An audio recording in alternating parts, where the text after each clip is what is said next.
Saudara, kasus keracunan MBG mengapa terus berulang? Bisakah kasus ini dibawa ke ranah pidana? Kami akan membahas ini bersama dengan topik lainnya, termasuk soal timnas Indonesia yang bersiap menghadapi Arab Saudi dan Irak pada babak keempat kualifikasi Piala Dunia 2026 zona Asia. Pelatih PT Kluivert memanggil 28 pemain, namun mengapa tidak ada nama Marcelino Ferdinand? Dua isu ini dan lebih banyak lagi kami hantarkan untuk Anda hari ini 25 September 2025. Saya Tifal Solesa. Dan saya masih tertarikan Anda menyaksikan Sapa Indonesia Malam.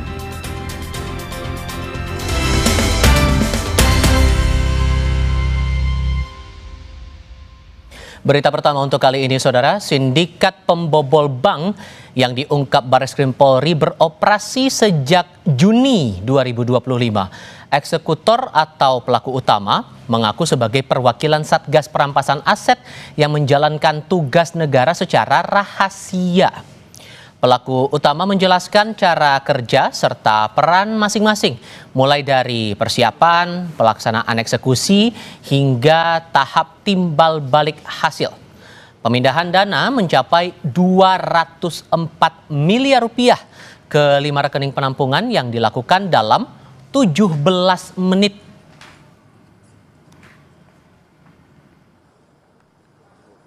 Sejak awal bulan Juni 2025, jaringan sindikat pembobol bank yang mengaku sebagai Satgas Perampasan Aset melakukan pertemuan dengan Kepala Cabang Pembantu salah satu bank BNI yang ada di Jawa Barat untuk merencanakan pemindahan dana pada rekening dorman.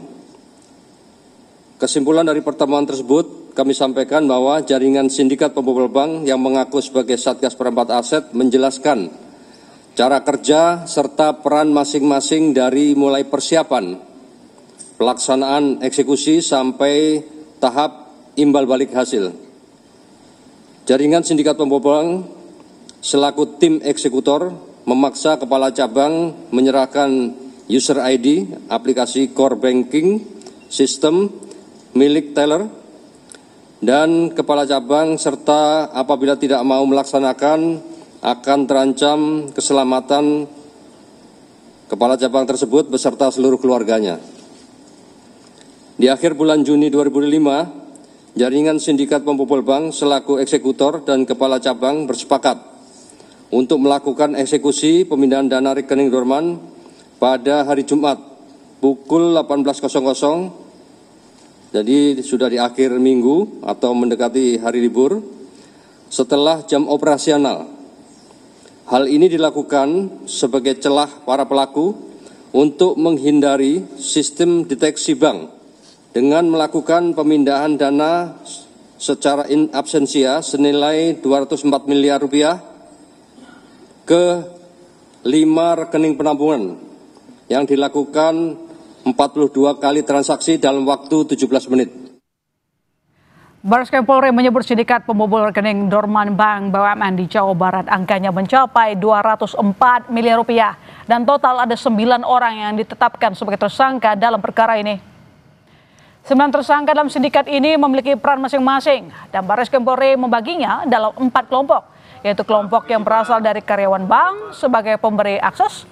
Kelompok kedua merupakan kelompok penghubung antar karyawan bank dan eksekutor.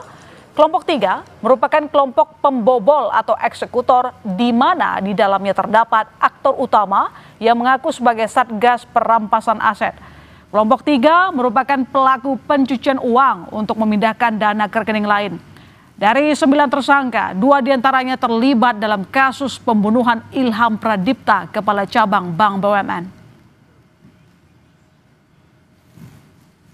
Dari 9 pelaku di atas, terdapat 2 orang tersangka berinisial C dan K serta DH sebagai sindikat jaringan pembobolan dana nasabah yang menargetkan rekening dorman, yang juga terlibat dalam kasus penculikan terhadap Kepala Cabang Bank BRI, Cabang Cempaka Putih berinisial MIP, yang saat ini ditangani oleh Ditreskrim Polda Metro Jaya.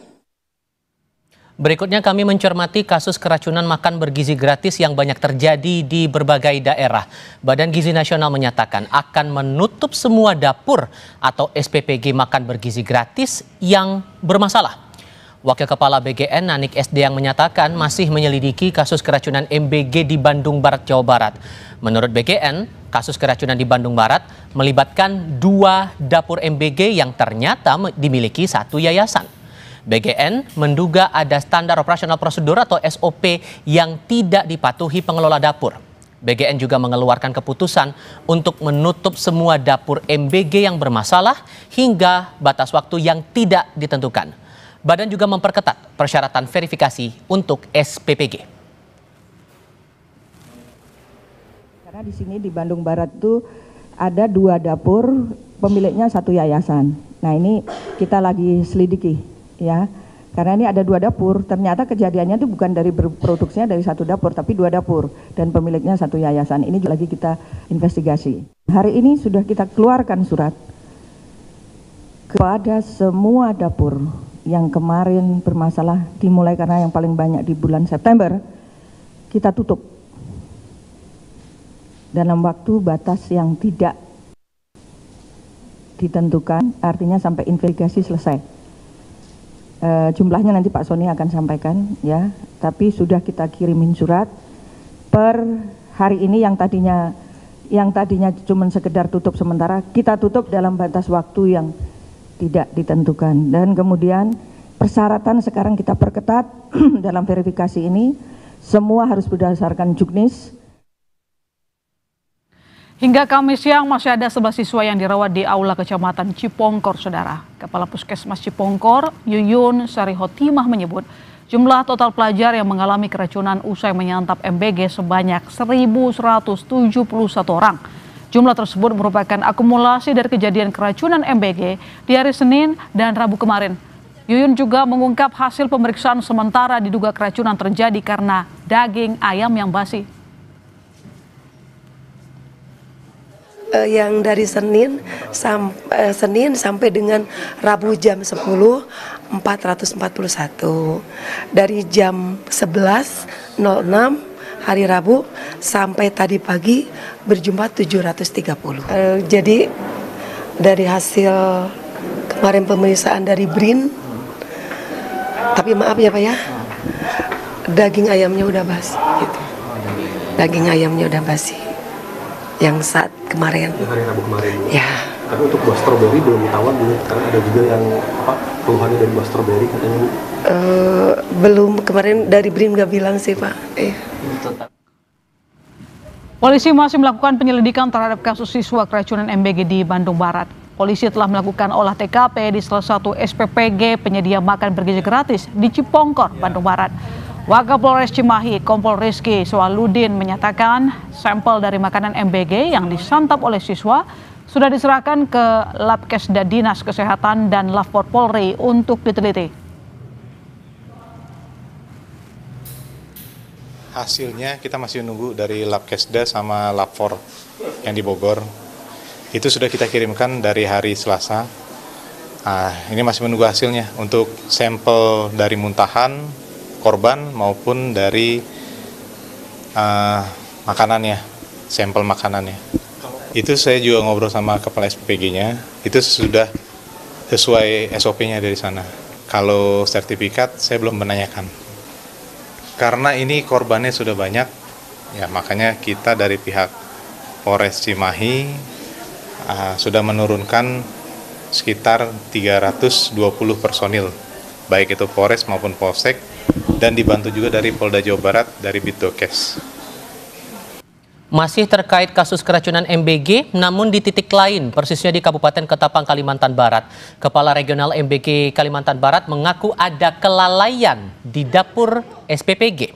Kepala Regional BGN atau MBG Kalimantan Barat Agus Kurniawi mengakui penyajian menu berbahan dasar ikan hiu merupakan kelalaian serius pihak dapur Satuan Pelayanan Pemenuhan Gizi atau SPPG. Namun, ia tetap menunggu hasil investigasi dari polisi. Jika investigasi membuktikan makanan dari MBG sebagai penyebab keracunan, maka dapur SPPG Mulyakerta akan ditutup permanen.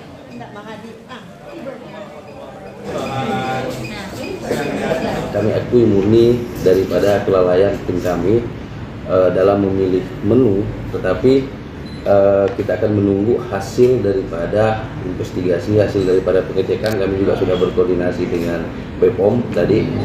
Kemudian untuk SPPG yang di mana terjadi insiden ini sudah kami berhentikan untuk operasional sampai kami menunggu hasil investigasi seperti apa ke depannya. Sebelumnya, saudara, sebanyak 24 siswa SD Negeri 12 Benua Kayong dan seorang guru di Kabupaten Ketapang mengalami gejala keracunan usai menyantap menu program makan bergizi gratis. Menu makanan yang disiapkan berisi ikan filet, sayur oseng, jeruk, tahu goreng, dan nasi putih. Nah, ikan filet yang disajikan diduga merupakan daging ikan hiu yang digoreng.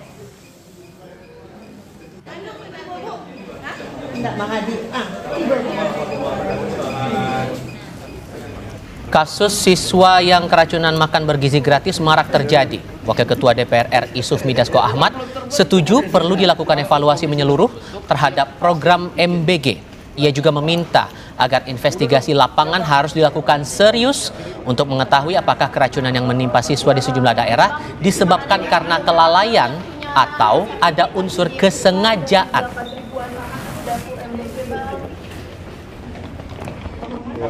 Meminta kepada MBG untuk menyikapi hal ini dengan serius, dan lalu kemudian kita juga meminta kepada APH untuk juga ikut melakukan investigasi lapangan untuk kemudian membedakan mana yang benar-benar keracunan, kelalaian, mana yang kemudian ada hal yang mungkin ya sengaja gitu kan gitu. Nah, untuk itu kita kasih kesempatan kepada MBG untuk mengadakan evaluasi. Ya, sejumlah dapur SPPG atau Satuan Pelayanan Pemenuhan Gizi yang melayani program makan bergizi gratis di sejumlah daerah mempunyai cara tersendiri untuk meningkatkan kepercayaan publik, terutama siswa dan sekolah. Ada yang memposting menu harian di media sosial, ada pula yang melayani request atau pesanan sesuai permintaan siswa.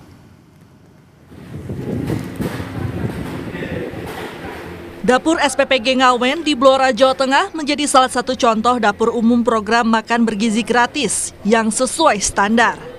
Dapur ini memiliki ruangan yang lengkap, mulai ruangan pemorsian, gudang basah, gudang kering, hingga tempat pencucian yang terpisah.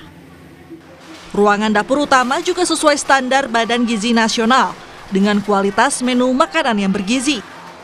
Selain itu, pihak dapur juga memiliki cara tersendiri untuk memastikan makanan yang disajikan berkualitas dengan memposting menu harian melalui media sosial sebelum didistribusikan ke penerima manfaat. Pengelola dapur memiliki komitmen untuk terus menjaga kualitas makanan dengan standar tinggi. Penerima manfaat juga bisa merequest menu makanan sesuai selera. Untuk dapurnya sendiri, kita menunya alhamdulillah juga sudah termasuk oke, tapi juga Dinkes sudah ngecek juga, sudah baik, dan kita juga sifatnya terbuka, apalagi kita punya akun sosial media, jadi setiap hari menu kita selalu kita upload dan selalu kita update, supayanya masyarakat dan anak-anak tahu apa menu kita yang kita distribusikan pada hari itu. Di Palembang, Sumatera Selatan, SMP Negeri 33 Palembang yang mendapat manfaat sejak 6 Januari 2025 tidak pernah menemui kendala. Seluruh menu makanan MBG bahkan 95% habis disantap oleh siswa. Hal ini terjadi lantaran dapur SPPG yang menyediakan program makan bergizi gratis dengan mempersilakan siswa untuk merequest atau meminta menu yang diinginkan. Meski tak semua dipenuhi, namun banyak pula yang disesuaikan dengan permintaan siswa. Langsung lapor dengan gurunya ya, jadi Bu besok kita misalnya menunya ganti ya gitu, misalnya mie ayam atau bakso gitu, atau apa yang mereka suka gitu. Jadi kita langsung request kepada MBG-nya. Kebetulan Pak Diki itu kan dekat gitu, selalu konsultasi dengan kita, misalnya hari ini bagaimana makan anak-anak gitu kan. Jadi kita karena dapurnya juga kan dekat, jadi anak-anak itu senang gitu. Selain memberikan makanan bergizi untuk siswa, program makan bergizi gratis juga membuka lapangan pekerjaan baru, di mana dapur SPPG Yayasan Karya di Desa Curug Goong, Serang, Banten yang diresmikan oleh Badan Narkotika Nasional melibatkan 35 mantan narapidana. Mereka akan dilibatkan dalam berbagai peran, diantaranya di dapur hingga distribusi. Karena dapur SPPG ini melayani sekitar 3.769 penerima manfaat, di antaranya siswa, kader posyandu, dan balita di wilayah Padarincang. Sekaligus juga untuk mendukung pemulihan secara holistik para mantan penyalahguna narkoba, mencakup kesehatan fisik, dan juga penguatan kemandirian sosial ekonomi, yang mana dari pekerja yang kita pekerjakan di SPPG ini adalah para mantan penyalahguna narkoba, yang tentunya mereka juga memiliki hak yang sama untuk dapat bekerja secara produktif, yang harus kita dukung, kita berdayakan kembali sehingga mereka dapat kembali normal berkegiatan, beraktivitas, bekerja, dan berpenghasilan. Dalam operasionalnya, SPPG juga menjadi balai latihan kerja bersinar untuk pemberdayaan mantan narapidana kasus penyalahgunaan narkoba serta menggerakkan ekonomi desa melalui hasil pertanian lokal. Tim Liputan Kompas TV. Imbas perbaikan gerbang tol, jalanan sempat macet parah di sejumlah titik di Jakarta Rabu malam. Kondisi terbaru hari ini akan kami hadirkan dalam laporan langsung sesaat lagi.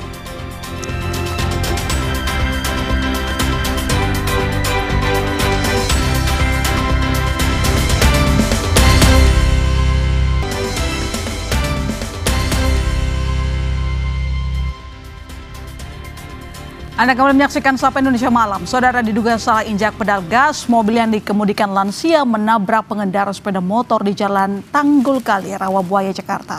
Mobil terguling usai menabrak sepeda motor.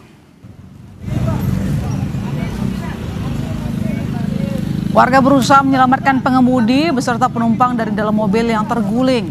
Keduanya berhasil dievakuasi dengan selamat, namun mengalami luka ringan. Kecelakaan bermula saat mobil yang dikemudikan seorang lansia dari arah jembatan gantung menuju Kembangan menabrak motor di depannya hingga mobil terguling. Diduga pengemudi kurang konsentrasi saat hendak berhenti justru menginjak pedal gas.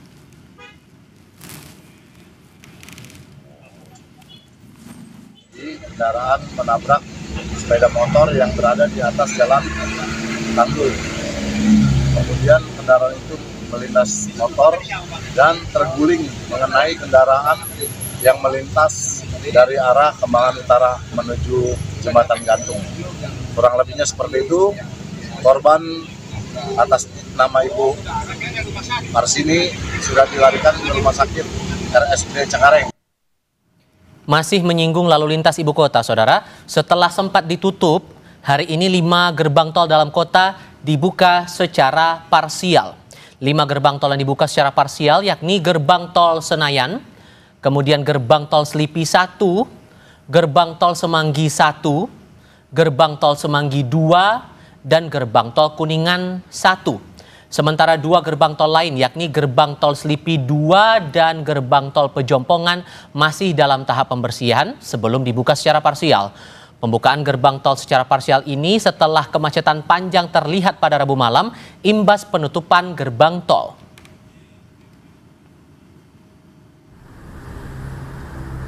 Communication Department Head Jasa Marga Metropolitan Toll Road Division, Panji Satria bilang, Jasa Marga terus melakukan evaluasi terkait operasional gerbang tol. Jasa Marga juga menyampaikan permintaan maaf atas penutupan gerbang tol yang berdampak pada kemacetan lalu lintas di Jakarta.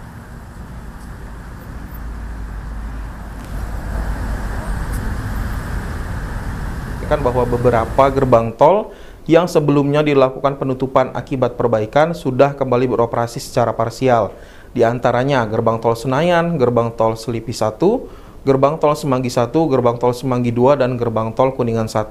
Sedangkan gerbang tol Selipi 2 dan Pejompongan saat ini masih dalam proses pembersihan dan kami harapkan dapat segera beroperasi secara parsial dalam waktu.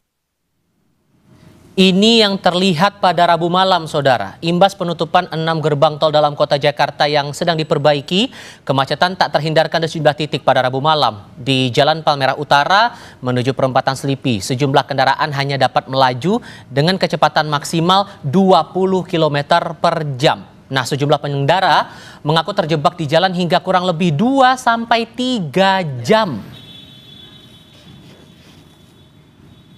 Apakah kemacetan parah masih terjadi sore hingga menjelang malam ini? Akan disampaikan informasi pantauannya lewat laporan dari jurnalis Kompas TV Zevanya Situmeang dan Arif Rahman. Kalau mau dibandingkan dengan kemarin, Zev, apakah lalu lintas yang masih terbilang lancar dan sejauh mana Anda mencermati lalu lintas saat ini? Ya Tifal, kalau kita bisa bandingkan dengan bagaimana kondisi arus lalu lintas Rabu malam kemarin, nampaknya hari ini berbeda begitu ya. Meskipun kalau hari ini, kalau kita lihat ini sekitar pukul 6 sore, ini artinya aktivitas jam pulang kerja, orang keluar kantor ini arus kendaraan ini juga akan semakin ramai begitu ya. Nah, akan kami perlihatkan seperti apa kondisi terkininya. Ini kami melaporkan dari depan gerbang tol Semanggi 1. Kalau kemarin Rabu malam rata-rata mobil ini tidak bisa bergerak begitu ya, melihat dari bagaimana keluhan masyarakat di sosial media dan lain sebagainya. Tapi dari pantauan kami di jam 6 sore hari ini kendaraan masih bisa melaju di jalur arteri Jalan Gatot Subroto. Ini kurang lebih mungkin kecepatannya sekitar 20 sampai dengan 40 km per jam begitu ya, tidak stuck tapi masih bisa bergerak. Tapi memang yang menjadi sorotan ini adalah antrean untuk yang mau masuk ke tol dalam kota melalui gerbang tol Semanggi 1. Ini terlihat memang antreannya mengular cukup panjang begitu karena hanya satu gardu tol saja yang dibuka. Seperti yang sudah Anda sampaikan tadi, ini dibuka parsial, yang dimana hari sebelumnya ini beberapa gerbang tol ini harus ditutup total sementara. Tapi melihat bagaimana imbas kemarin, pada akhirnya Jasa Marga ini memberlakukan pembukaan gerbang tol secara parsial. Tapi memang untuk gerbang tol Pejompongan dan juga Selipi 2, tadi kalau dari pantauan kami juga gerbang tol Pejompongan ini masih ditutup secara total begitu ya, sehingga memang untuk Anda yang mau mengarah ke Cawang, kemudian ke arah Kalimalang begitu ya, dari arah Tomang, Selipi menuju ke Cawang ataupun arah sebaliknya, ini memang Anda bisa memanfaatkan masuk melalui gerbang tol Semanggi 1. Agar penumpukan tidak terjadi di gerbang tol Semanggi 1, gerbang tol Semanggi 2 ini juga dibuka parsial, di mana dibantu dengan mobile reader yang berjalan untuk melakukan proses transaksi tap-in begitu. Sementara demikian Tifal, karena seperti yang dari informasi yang sudah beredar juga, ini pembenaran atau perbaikan gerbang tol ini akan berlangsung hingga tanggal 10 Oktober mendatang. Jadi bisa dianjurkan juga dari Jasa Marga agar Anda bisa mencari jalur alternatif lain agar tidak terjebak dengan kepadatan arus yang ada imbas dari perbaikan gerbang tol ini. Tifal. Sampai tanggal 10 Oktober dan setelah itu dipastikan akan berjalan normal. Lalu konteks parsial ini apakah ada penjelasan juga dari Jasa Marga dalam waktu tertentu saja gardu-gardu tertentu ini bakal beroperasi? Singkat saja, Zev. Ya, seperti misalnya saja di gerbang tol Semanggi 1 ini diharapkan tadi kami sempat berbincang juga dengan petugas yang sedang memperbaiki begitu ya. Diharapkan di tanggal 26 September ini sudah bisa beroperasi kedua gardunya. Makanya memang di hari ini satu gardu yang sedang diperbaiki ini bisa dipercepat begitu prosesnya ya. Dan diharapkan tanggal 4 Oktober untuk gerbang tol Semanggi 1 ini sudah bisa beroperasi seperti biasa. Tapi kita harus melihat juga Tifal, karena tadi kalau kami lihat sepertinya masih cukup banyak persiapan begitu ya. Seperti misalnya mesin tap-in-nya ini masih butuh diperbaiki, masih butuh dipasang, karena tadi kami tidak melihat mesin tap-in elektronika ini sudah terpasang. Jadi kita akan melihat apakah memang di tanggal 26 September besok gerbang tol Semanggi 1 ini sudah bisa beroperasi normal kedua-duanya. Tifal. Situmeang dan Arif Rahman melaporkan. Terima kasih. Sorotan lain di Sapa Indonesia Malam, polisi tetapkan 959 tersangka demo rusuh. Lalu siapa sebenarnya dalangnya? Kami segera kembali.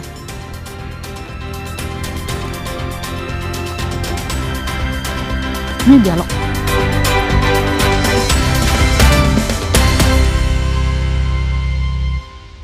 Viva, hadiah miliaran. Cek tutup botolnya. Ada uang tunai, handphone, emas, sampai mobil. Cek tutup botol Aku Viva sekarang. Dari Wingfood. Ini nih yang gue cari, Aku Viva. Ngelewatin teknologi yang ngejaga kemurniannya. Jernih banget, bikin sejuk di tiap teguk. Ini air mineralnya baik untuk tubuh. Aku Viva, murni, alami dari Wingfood. Tiap orang punya semangatnya masing-masing untuk memberikan yang terbaik. Terima kasih untuk kamu yang tidak bercerita, tapi selalu semangat 100%. Kopi Kapal Api. Jelas lebih enak. Bajaringan taso. Lebih keras. Bikin taso lebih keras pasti lebih kuat. Taso. Mantap.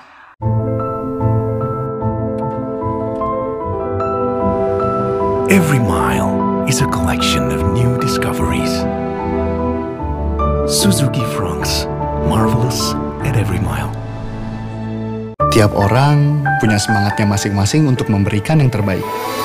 Terima kasih untuk kamu yang tidak bercerita, tapi selalu semangat 100%. Kopi Kapal Api. Jelas lebih enak. Pernah dengar suara yang membuat jantung bergetar?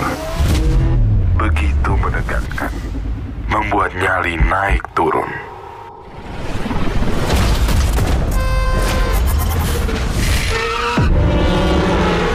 Suara yang sulit dideskripsikan.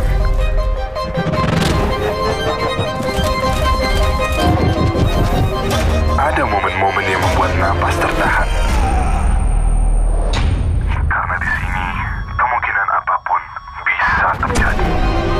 Suara pembalap yang menggebu, terus melaju dengan akselerasi penuh sampai garis finish.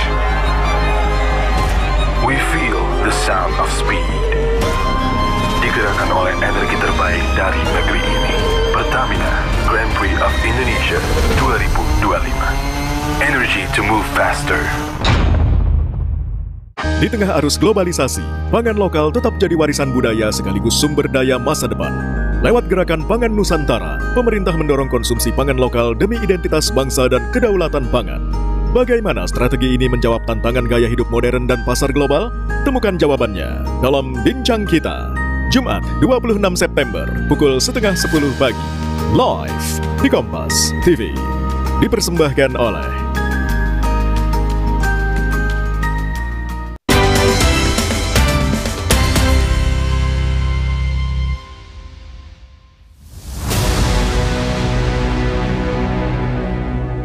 total 959 orang tersangka dengan rincian 664 tersangka dewasa dan 295 anak. Apakah sudah didapatkan mastermind? Semua tim mohon izin kami laporkan masih proses berjalan.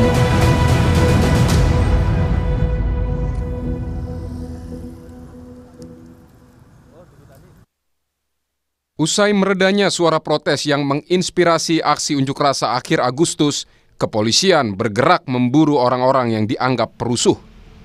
Bareskrim Polri menyebut kepolisian telah menetapkan 959 orang sebagai tersangka demo rusuh dalam rangkaian unjuk rasa akhir Agustus lalu. Dari jumlah tersebut sebanyak 295 tergolong masih anak. Data ini dihimpun dari penanganan polisi di berbagai daerah. Polisi menegaskan para pelaku yang ditangkap bukan pengunjuk rasa yang murni menyampaikan aspirasi, tetapi para perusuh yang melakukan aksi anarkistis seperti menyerang kantor-kantor instansi negara, merusak fasilitas umum, hingga menjarah rumah pejabat. Penegakan hukum hanya dilakukan terhadap pelaku yang melakukan kerusuhan. Jadi, sekali lagi, penegakan hukum yang dilakukan oleh jajaran itu adalah semuanya pelaku yang melakukan kerusuhan, bukan masyarakat yang melakukan demo. Karena kalau demo memang itu sudah ada aturannya. Jadi itu yang kami tegaskan di awal. Untuk kasus penjaraan rumah pejabat, polisi menetapkan sejumlah tersangka. Dalam penjaraan rumah anggota DPR Ahmad Sahroni ada 12 tersangka. Sementara di rumah Sri Mulyani yang ketika itu menjabat Menteri Keuangan, polisi mentersangkakan 14 orang. Di rumah anggota DPR Surya Utama atau Uya Kuya ada 11 tersangka. Penjarahan rumah Eko Patrio 8 orang dan 7 tersangka penjarahan rumah anggota DPR Nafa Urbah. Bukan hanya mentersangkakan pelaku anarkistis, polisi juga menangkap para pihak yang diduga menyebarkan ajakan merusuh melalui konten media sosial. Modus operandi menghasut dan mengajak orang lain melakukan aksi kerusuhan melalui poster, siaran langsung di media sosial, dan grup WhatsApp. Kemudian juga ada modus menyebarkan dokumentasi kerusuhan, ini ada video pembakaran dan yang lain-lain, lewat media sosial dengan tujuan, ada narasinya, untuk memprovokasi, mengajak untuk melakukan perbuatan seperti yang ada di video itu. Kemudian modus menghasut untuk melakukan pembakaran dengan kekerasan terhadap barang atau orang, dan juga pencurian atau penjarahan. Terkait tuduhan penyebaran ajakan untuk berbuat rusuh, ada sejumlah aktivis yang ditahan di Polda Metro Jaya. Salah satunya adalah Direktur Eksekutif Lokataru Foundation, Del Pedro Marhain. Namun, penetapan Del Pedro dan sejumlah aktivis lain sebagai tersangka menimbulkan polemik. Sejumlah tokoh yang tergabung dalam Gerakan Nurani Bangsa meminta pembebasan Del Pedro CS, bahkan bersedia menjadi penjamin. Mereka menilai tuduhan polisi tidak tepat karena Del Pedro dan para aktivis lain hanya menyuarakan keresahan mereka di media sosial terkait kondisi bangsa.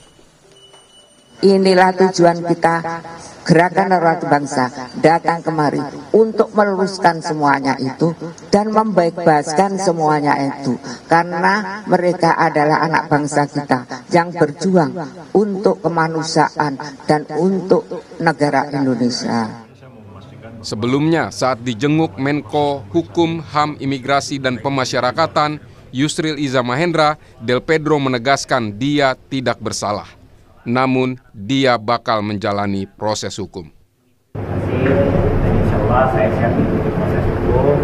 Bagaimananya nanti kita lihat ke depan. Insya Allah kalau dari saya tetap insya Allah saya tidak bersalah. Kita juga lihat ke depannya dan saya percaya pasti kepolisian, Pak Yusril, juga Polres juga bersama dengan integritas, komitmen.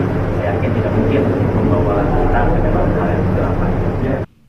Setelah penetapan tersangka pelaku kerusuhan, pertanyaan soal adakah dalang atau pihak di balik kerusuhan akhir Agustus masih belum terjawab. Polisi masih menelusuri mastermind kerusuhan. Selain itu juga mendalami dugaan adanya pihak yang mendanai. Dan saat ini tim juga masih terus berjalan terkait temuan-temuan yang ada di wilayah yang tadi ini sampaikan. Apakah sudah didapatkan mastermind? Semua tim mohon izin kami laporkan masih proses berjalan karena kita ketahui bersama bahwa kejadian kerusuhan ini berjalan secara serentak hampir di semua polda. Ada beberapa daerah yang memang didapatkan adanya pendana ataupun aliran dana yang saat ini masih proses pembuktian. Dugaan adanya dalang kerusuhan mengemuka setelah Presiden Prabowo Subianto menjenguk para polisi yang terluka saat mengamankan demo. Saat itu, Presiden bahkan menyebut ada indikasi upaya makar di balik aksi kerusuhan. Gedung DPR dibakar. Ini tindakan-tindakan makar ini. Ini bukan penyampaian aspirasi. Ya. Jadi semua aparat negara akan selidiki siapa yang bertanggung jawab. Ya. Saya menduga kita sudah ada indikasi-indikasi dan kita akan tidak ragu-ragu. Saya tidak ragu-ragu membela rakyat. saya akan hadapi mafia-mafia. Di luar kerja kepolisian mengungkap peristiwa kerusuhan akhir Agustus, Komnas HAM bersama 5 lembaga lain juga memutuskan membentuk tim pencari fakta independen. Tim ini ingin mengungkap fakta yang lebih komprehensif soal peristiwa kerusuhan. Bahkan tak tertutup kemungkinan akan mengungkap dalang kerusuhan. Pada prinsipnya, tim LNHAM ini akan melakukan pencarian fakta untuk mendapatkan fakta-fakta sekomprehensif mungkin dari peristiwa 25 hingga September. Artinya seluruh hal yang terjadi, apakah kekerasan, apakah penangkapan sewenang-wenang, atau korban yang meninggal, korban yang terdampak dan lain-lain, itu semua akan kami identifikasi gitu ya, kemudian dianalisis dan mendapatkan satu laporan yang komprehensif dan tentunya akan disampaikan kepada Presiden dan DPR, dan akan kami informasikan perkembangan tim ini kepada publik ya. Kini publik menunggu ujung dari proses hukum para perusuh yang telah ditersangkakan polisi, termasuk pengungkapan dugaan pelaku yang mendanai demo hingga berujung ricuh di akhir Agustus lalu. Tim Liputan, Kompas TV. Saudara, Garuda Calling. Pelatih Timnas Indonesia Patrick Kluivert memanggil 28 pemain untuk laga melawan Arab Saudi dan Irak untuk lanjutan kualifikasi Piala Dunia 2026. Tapi tidak ada nama Marcelino Ferdinand dan Mes Hilgers. Analisis dan diskusinya akan hadir sesaat lagi.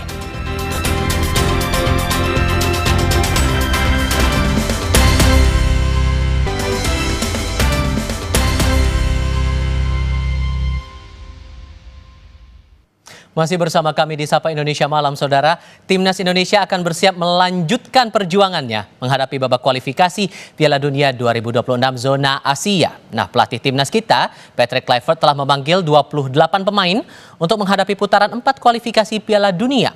Skuad Garuda kembali diperkuat oleh Romani dan Martin Pas yang sebelumnya absen karena cedera. Wajah baru timnas seperti Mauro Zylstra dan Miliano Jonathans masuk dalam daftar panggil. Namun, tim pelatih memutuskan tidak memanggil Marcelino Ferdinand yang kerap jadi penghuni skuad sejak awal fase kualifikasi Piala Dunia 2026. Nama lain yang juga ikut tidak dipanggil adalah Mes Hilgers, Ivar Jenner, dan Rafael Struijk.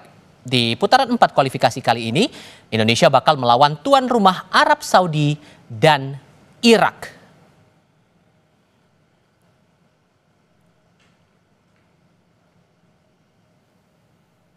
Soal hilangnya sejumlah bintang seperti Marcelino Ferdinand dan Mes Hilgers dari daftar panggil pelatih, Komite Eksekutif PSSI Arya Sinulinga bilang keputusan pemanggilan pemain ada di tangan pelatih dan tidak bisa diintervensi oleh pihak manapun termasuk PSSI.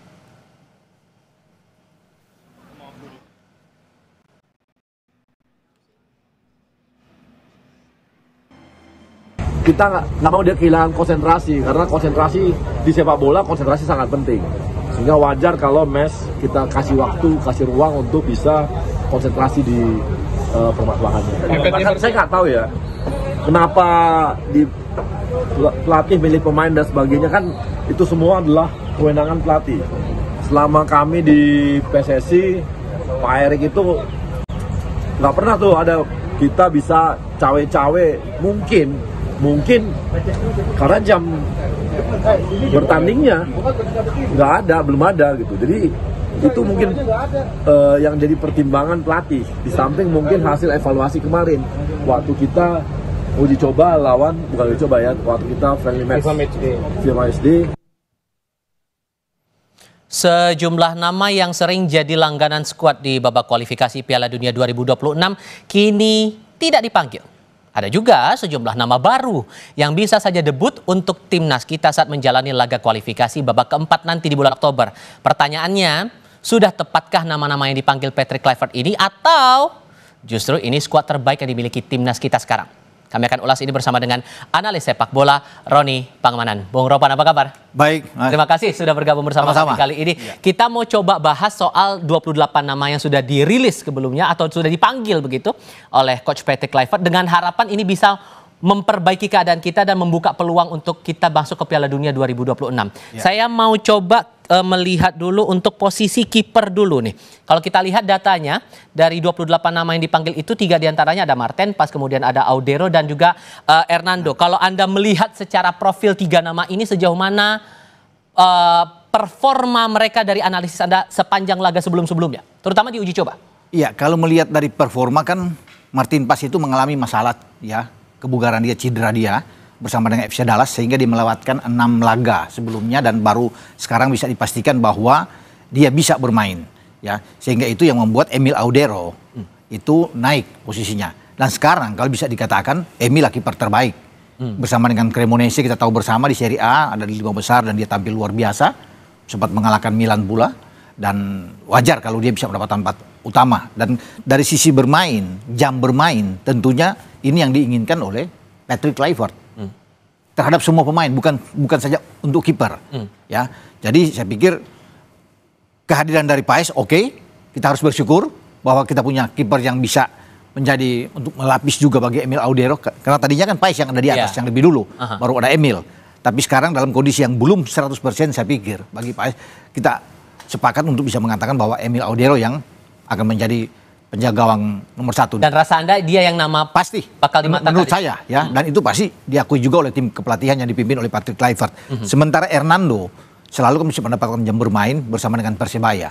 Ya, sayang memang dia itu berada di bawah bayang-bayang 2 kiper yang terbaik kita, ada Martin Paes dan Emil Audero, sehingga belum ada kesempatan. Tadinya saya berharap bahwa Hernando itu akan bermain melawan Taiwan di FIFA Matchday pertama, karena itu kesempatan bagi dia di hadapan para juga penggemar di Surabaya kan, karena dia main di Persibaya, tapi akhirnya Emil yang dimainkan ya, bahkan untuk bisa memainkan di babak kedua pun tidak, tapi tidak mengapa, itu kan urusan bagi pelatih. Namun pemilihan Hernando saya pikir oke, karena memang harus 3 pelatih dan tidak ada satu pemain pun, Nadeo Argewinata yang tadinya di FIFA Matchday ada di dalam tapi kan tidak mendapat jam bermain juga di tim nasional. Jadi ya itu pilihannya memang cuma 3 karena hanya ada 2 pertandingan. Jadi cukup dengan 3 kiper ini sudah oke. Tidak perlu untuk membawa 4 kiper. Gitu. Jadi saya pikir ya 3-3 ini sudah pas lah pemilihan dari. Tapi yang fixnya Anda yakinnya Emil Audero? Emil Audero. Itu saya yakin ya bahwa dia akan ketika melihat juga bermain lawan Taiwan dan juga melawan Lebanon kan dia terus yang dimainkan. Bahkan tidak ditarik juga keluar. Kalau saya pelatih misalnya Kluivert untuk bisa memberikan jam bermain kepada yang lain, bisa aja Nadeo masuk, bisa juga Nando bisa masuk kan, paling tidak di babak kedua, tapi itu tidak dilakukan. Ya, tapi Emil yang harus dimainkan, baik melawan Taiwan dan juga dengan Lebanon. Jadi saya pikir untuk menghadapi putaran keempat nantinya dengan Arab dan Irak, Emil yang akan bermain. Oke, itu analisis yang sejauh ini ditangkap ya kalau membaca dari profil sebelum-sebelumnya. Sekarang kita coba lihat untuk tembok pertahanan Garuda sekarang. Nah, Patrick Kluivert ini sampai memanggil sekitar 11 pemain juga begitu. Kalau kemudian, kita coba pemain belakang dulu kalau begitu. Kalau pemain belakang ini, Anda melihat dari daftar namanya, kita coba lihat di sini ada nama Rizky Ridho, kemudian ada Justin Hubner, J.I.J, kemudian ada Ahmad juga di sini yang masuk dalam list panggilan begitu. Kalau kita coba lihat nama berikutnya, untuk posisi berikutnya ada Verdong, kemudian Kevin Dix, Sandy Walsh, kemudian ada Yance juga masuk dalam daftar panggil. Kansnya gimana untuk masing-masing dan kira-kira formulasinya kalau belajar dari pertandingan sebelum-sebelumnya akan ke arah mana? Termasuk untuk nama berikutnya kita coba lihat dulu. Ada James di situ, Patinama dan juga Eliano. Gimana? Ya, 11 pemain ini kan sudah termasuk itu ada back tengah, center back, kemudian ada yang bermain di full back. Ya, jadi semua 11. Tapi kalau di back tengah itu memang tanpa Mes Hilgers kan, yang tidak dipanggil karena lagi sibuk, ya dia mengurusi dengan klub, ya mendapatkan klub. Tanpa Mes Hilgers pun saya pikir 4 pemain itu pas untuk bisa dimainkan, ya. Tinggal tergantung selera apa yang harus dilakukan oleh Patrick Kluivert.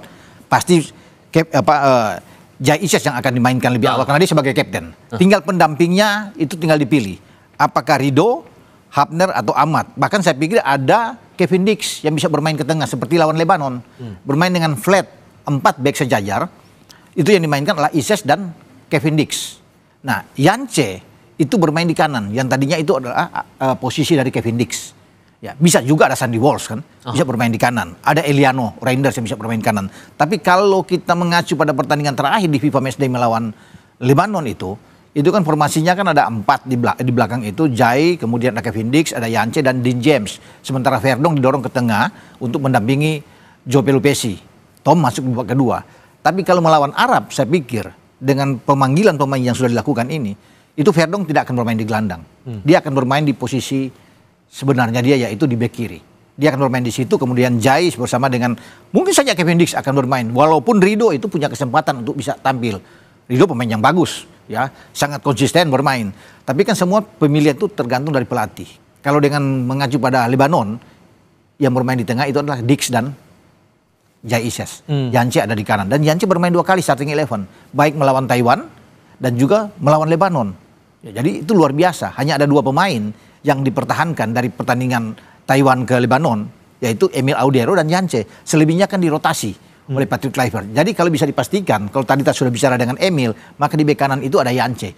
Kalau kita melihat bermain dengan Lebanon. Tapi kan bisa saja berubah.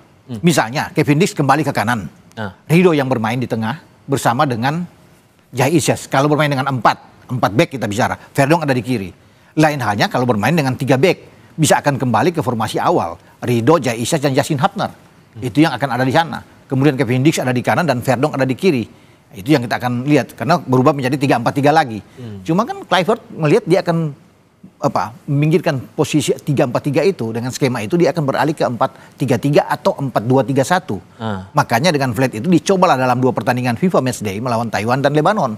Sehingga itu tergambar dengan Kevin Dix dicoba bermain dan bermain bagus Kevin Dix. Dalam transisi permainan dia lebih banyak untuk naik. Pola uji coba itu bisa diterapkan lagi? Itu saya pikir dari situ mungkin dia akan kembangkan melawan Arab dan Irak. Karena dengan pola 3-4-3 itu kan sudah kita bermain dengan Arab di putaran ketiga dan juga dengan Irak di putaran kedua. Dan mereka tahu dengan pola itu kan. Semenjak masih di STY dengan 3-4-3 selalu kan. Kita bertahan, menunggu bola, counter attack. Nah mungkin Kluivert saat ini ingin merubah cara itu dengan bermain posisi 4 back flat. Kemudian ada 2 gelandang yang lebih bertahan dan ada 3 gelandang lebih menyerang. Di samping ada 1 pemain yang ada di depan. Mungkin oleh Romani. Tapi kan semua tergantung dari Patrick Kluivert melihat. Jadi pemain-pemain belakang nggak ada masalah saya pikir. Itu semua pemain terbaik yang dipilih. Tapi kalau membaca kondisi lawan kita, Arab Saudi dan juga Irak, itu pola pertahanannya apakah perlu sama lagi seperti waktu itu? Atau kira-kira perlu reformasi ulang nggak kira-kira untuk penempatan posisinya dan untuk memperkuat pertahanan kita nanti? Pertahanan kita saya pikir tidak akan berubah seperti apa yang saya katakan tadi. Tergantung dari Patrick Kluivert kan, dia akan bermain dengan pola skema seperti apa. Apakah kembali dengan 3 back yang saya sudah bilang tadi atau bermain dengan flat. Kalau flat saya bisa memilih seperti lawan Lebanon. Itu mungkin kemungkinan besar. Walaupun tadi saya bilang kan Rido masih bisa bermain untuk menggantikan Dix. Kalau Rido tampil bersama dengan Jai bisa saja Yance akan cadangan, Dix akan kembali ke kanan. Itu yang terjadi dengan Verdong ada di kiri. Ya. Tapi kalau memang dia ikut seperti lawan Lebanon, berarti Dix dan Jaises bermain di center back. Yance di kanan dan kemudian kemarin ada Dean James ya, tapi sekarang tidak akan ada Verdong di situ. Oke. Sekarang kita coba lihat di lini tengah sekarang di bagian gelandang dan rasanya tidak ada yang berubah juga ketimbang uji coba September kemarin. Bagaimana Anda mencermati itu? Iya, kalau melihat kan dari nama-nama yang dipilih memang sama sekali nggak ada apa yang dipanggil di saat FIFA Matchday kemarin itu yang ada, tidak ada nama baru ya yang tampil, kecuali ya kita tahu bersama ada Mauro Siesta dan Miliano terakhir kan dengan Adrian yang tampil. Tapi sekarang kita bicara dengan gelandang. Gelandang ada Kambuaya, ada Haye, ada Klok, ada Nathan dan Pelupesi. Walaupun Ivar Jenner sebenarnya saya suka pemain ini untuk ada, tapi karena kebugaran, faktor kebugaran, cedera dia ya kambuh lagi, jadi dia nggak ada. Tapi dengan nama-nama ini, oke, berarti di tengah kalau bermain dengan 4-2-3-1 ya, itu pengembangan dari 4-3-3, maka di tengah itu tetap ada Joe Pelupesi yang lebih bertahan ya di depan Jaises dan juga Kevin Dix kalau dimainkan. Kemudian ada Tom Haye yang bisa bermain di sana. Kemarin Tom Haye tidak dimainkan karena faktor kebugaran kan di FIFA Matchday. Sehingga Verdong yang dicoba oleh Patrick Kluivert bermain di sana, Dean James bermain di kiri. Tapi sekarang melihat dia bermain di Persib dengan bagus ya. Kemarin 90 menit lawan Arema tampil oke, bahkan dapat perpanjangan waktu bersama dengan Eliano. Saya pikir dia akan kembali ke top performance dia. Sehingga itu yang dibutuhkan, yang kita perlu sekali untuk seorang Tom Haye. Kenapa? Karena kita butuh pemain yang bisa mengendalikan ritme permainan di tengah. Tidak ada gelandang-gelandang seperti Tom Haye. Semua gelandang tipikal itu petarung, perebut bola, dan lebih bertahan. Satu-satunya yang bermain stylish adalah Tom Haye, yang bisa mendelay bola, bisa melihat untuk mengumpan kemana arah bola. Dia lebih oke dibandingkan dengan misalnya Joe Pelupesi. Joe Pelupesi seorang pemain yang simple kan, dapat rebut bola kasih, Nah kita perlu seperti seorang Tom Haye, dan dia sudah mendapatkan itu perlahan dia dapat tuh stamina dia, fisik dia akan kembali. Bagaimana kemudian untuk Kambuaya, Klok dan Nathan ini kalau Anda melihat? Kalau bermain dengan 4-2-3-1 saya pikir Kambuaya akan mendapat kesempatan bermain. Di mana posisi Kambuaya? Kalau Ragnar Oratmangun ada di kiri misalnya atau dengan Miliano, dia bisa bermain sebagai gelandang serang. Lah free roll di sana dia diberikan kesempatan bisa bergerak ke kiri, sama seperti lawan Lebanon kan. Ketika ada Vano bermain di kiri, ya dia bisa berputar dari kiri, bisa bermain di kanan, dan itu lebih bagus. Dan ini pemain bagus, skill, teknik, oke semua. Ketenangan dia ini bagus, tidak kasar bermain, jadi cocok dia. Jadi kalau kembali ke dari 4-2-3-1 ke 4-3-3, yang bermain di gelandang untuk mendampingi Joy Pelupesi dan juga dengan Tom Haye adalah Ricky Kambuaya, karena dia bisa di gelandang. Ya, jadi kembali ke posisi yang normal dengan 4-3-3. Kalau mendorong dengan 4-2-3-1 ya dia akan didorong lebih di belakang kalau Ole bermain di depan.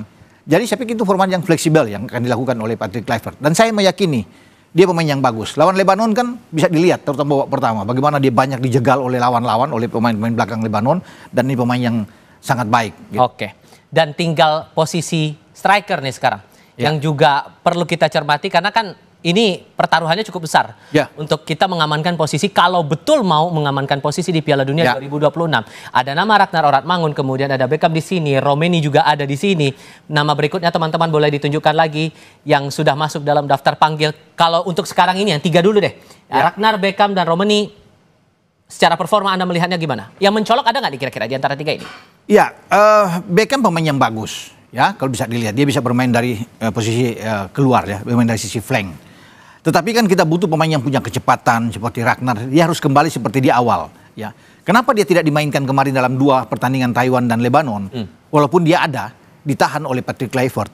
Karena Patrick Kluivert ingin melihat dia tampil maksimal all out saat menghadapi putaran keempat lawan Arab Saudi dan Irak.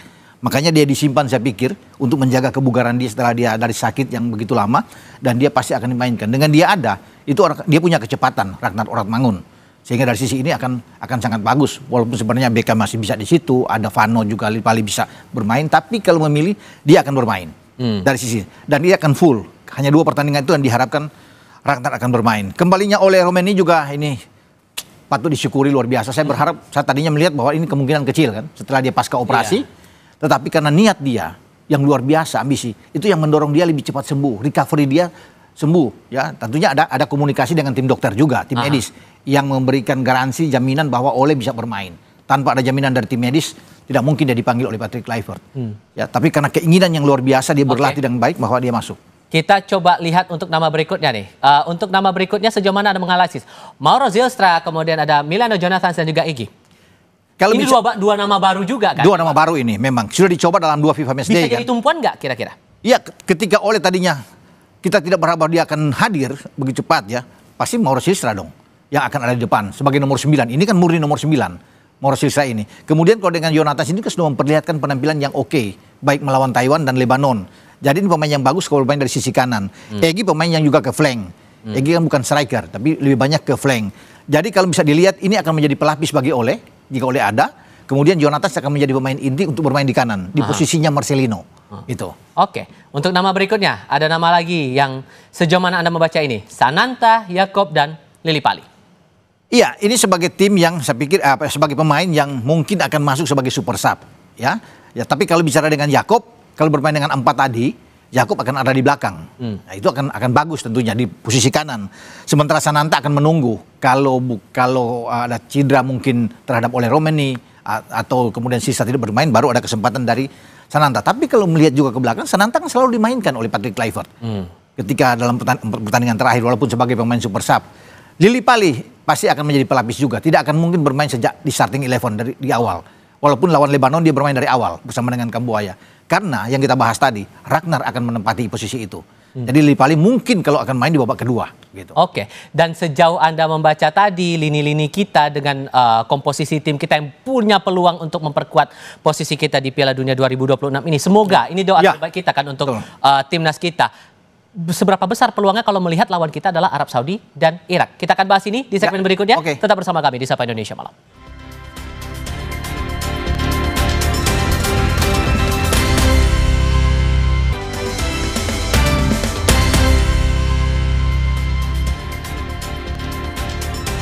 Kami masih mendiskusikan peluang timnas kita bisa melangkah mulus sepanjang lanjutan kualifikasi Piala Dunia 2026 zona Asia. Kita akan menghadapi babak keempat nanti di bulan Oktober. Sejauh mana kita bisa melenggang mulus menuju ke Piala Dunia nanti. Selain bersama dengan Bung Ropan yang masih bersama kami di studio Kompas TV saat ini, di sambungan lawan dalam jaringan juga sudah bergabung mantan pemain timnas yang juga pernah melatih sementara timnas di tahun 2012, Aji Santoso. Bung Aji dengan Tifal di sini, apa kabar, Bung?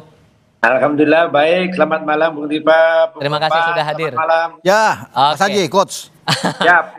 Begini, kalau Anda melihat 28 nama yang dipanggil itu, Bung Aji, ini sudah dianggap sebagai skuad terbaik atau ya Anda punya pandangan lain di sini?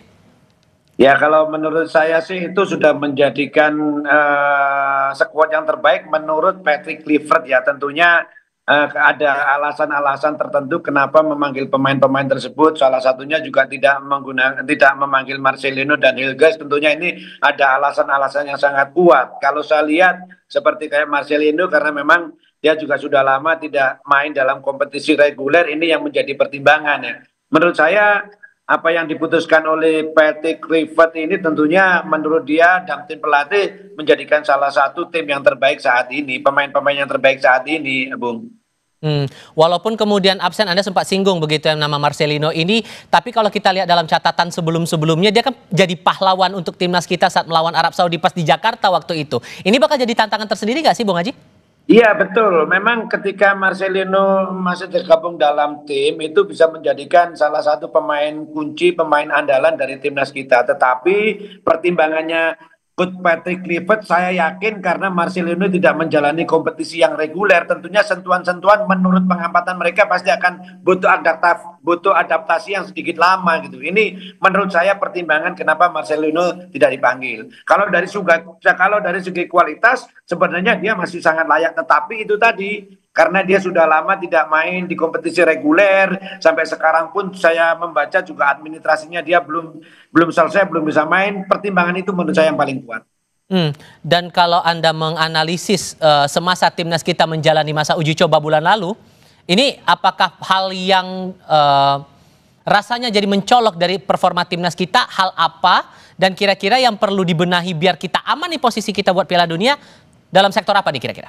Iya, tentunya kemarin dalam 2 kali uji coba saya melihat memang semua posisi harus diperbaiki, baik main bertahan maupun gelandang maupun di attacking. Kita juga menciptakan peluang juga sedikit jarang. Penguasaan bola ketika bertanding dengan salah satu tim tersebut juga masih perlu diperbaiki menurut saya, dan saya yakin pelatih juga paham itulah. Semua segi aspek dari mulai pemain belakang, pemain tengah, bertahan, baik fisik, mental pastinya akan benar-benar disiapkan karena pertandingan round 4 ini adalah penentuan kita bisa lolos ke Piala Dunia atau gagal di Piala Dunia. Menurut saya sih seperti itu.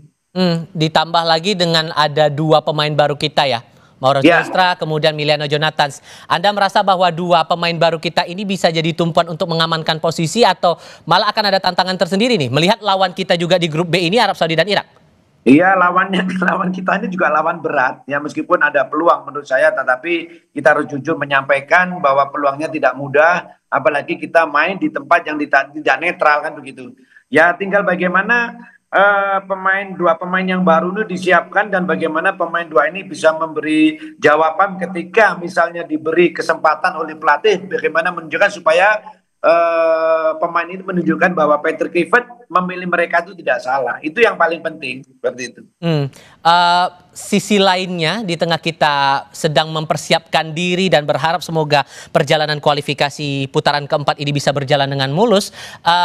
Saat kunjungan ke New York waktu itu, Presiden Prabowo Subianto juga sempat bertemu dengan Presiden Federasi Sepak Bola Internasional FIFA, Gianni Infantino di New York, Amerika Serikat. Nah, dalam pertemuan keduanya, ini membahas perkembangan sepak bola Indonesia. Selain soal perkembangan sepak bola di tanah air, pertemuan kedua tokoh sekaligus untuk memperkuat komitmen kerjasama antara Indonesia dan FIFA. Gianni mengapresiasi dukungan penuh Prabowo terhadap dunia sepak bola.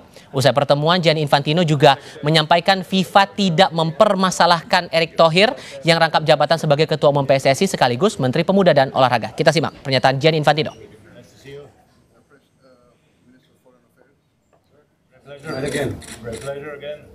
That's okay, of course, that's okay. Mr. Erick Thohir has shown already in the past that he is a multi-talent. He can do many things in an excellent way. What he's done in the federation football, what is done in the government, what he will be doing for the sport in Indonesia. Is also a colleague of mine as member of the International Olympic Committee.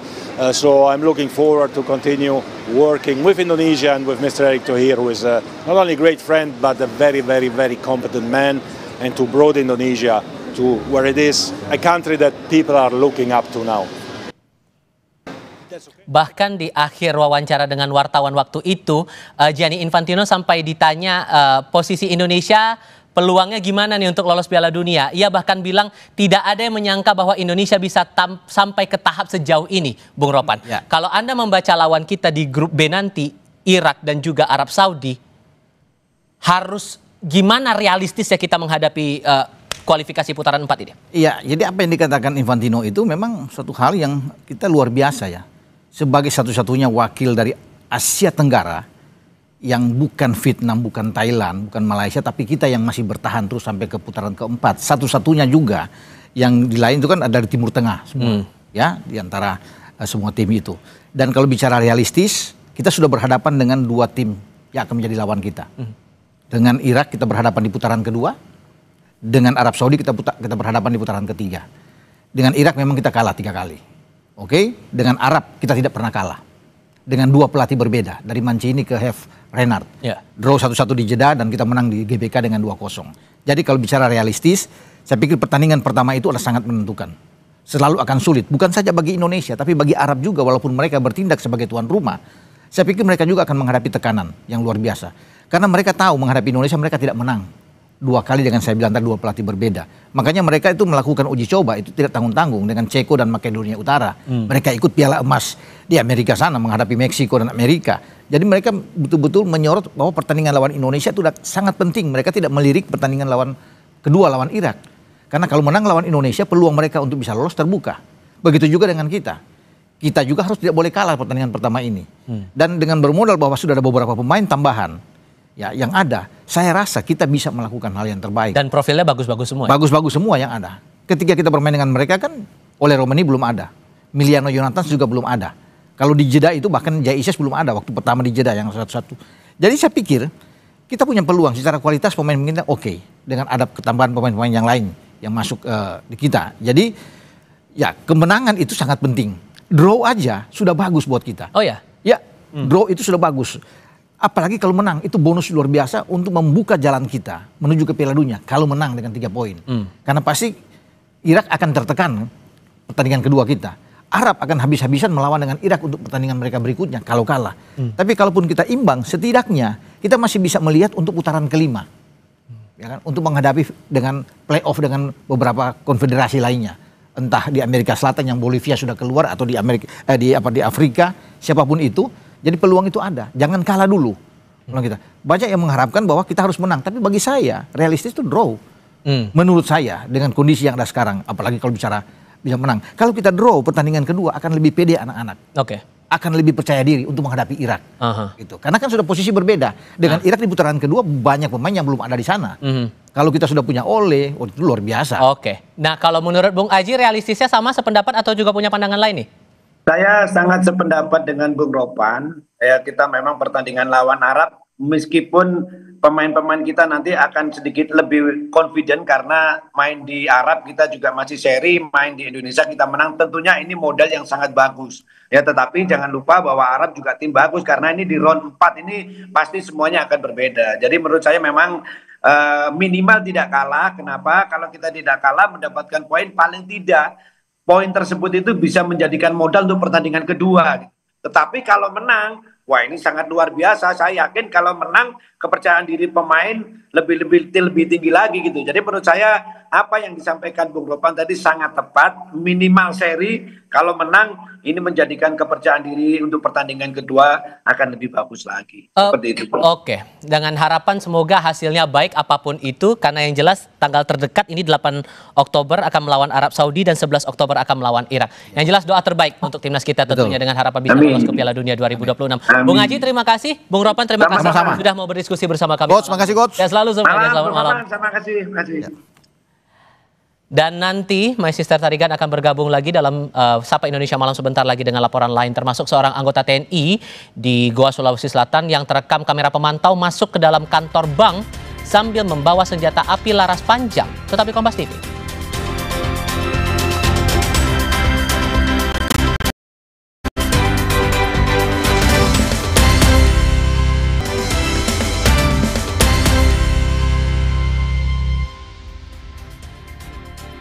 Saudara, seorang anggota TNI di Goa, Sulawesi Selatan terekam CCTV masuk ke dalam kantor bank sambil membawa senjata api laras panjang.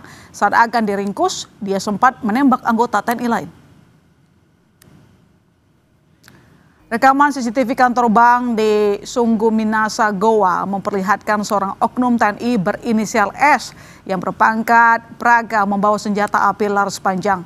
Praga S mendesak petugas keamanan memanggil salah seorang pegawai bank. Merasa terancam, pihak bank langsung menghubungi anggota TNI lain untuk meminta bantuan, namun saat akan diamankan, Praga S langsung menembak anggota TNI yang datang.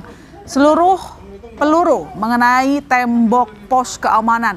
Praga S merupakan personel dari Kesatuan Divisi 3 Kostrad dan kini sudah ditangkap bersama barang bukti senjata api dan puluhan amunisi.